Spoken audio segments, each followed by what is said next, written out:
30 years tungod sa iyang grasya miabot ang atong ministry nining panahon na. Sa paghuman ako sa kolehiyo, pag-uli sa Tabuo, wala dama nga nakasugod ta sa ministry sa Jimenez.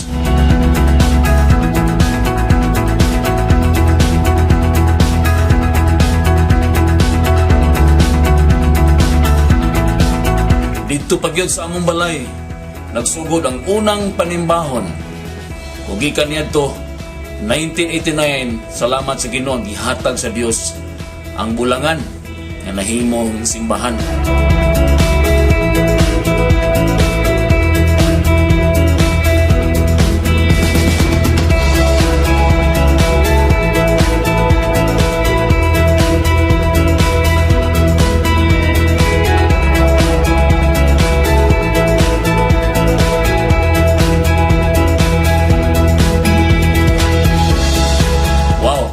Kita na to karon nga ang atong bulangan sa ato na kaayo, layo ra gyud kaniadto ang hulagway sa unang simbahan nato diya sa bulangan. Kay karon nindot na ang atong building.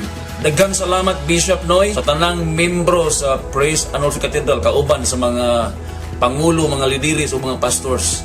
Salamat kayo sa inyong mga pag-ampo o sa inyong pag-support sa lapi, sa misyon nga tungod niini ang inyong alagad as a senior founding pastor sa Praise and Worship Cathedral o founder sa LAMP.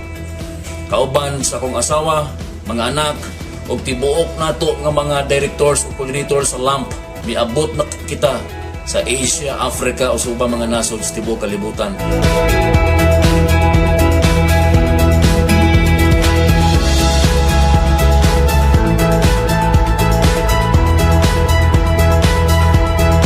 Daghang salamat sa inyong pag-support atong tabangan ang ministry ni Bishop Noy, labi na sa pagpananom o kasimbahanan nga miabot karon sa Uzamis o Rokita o uban pang mga lungsod sa Misamis Occidental.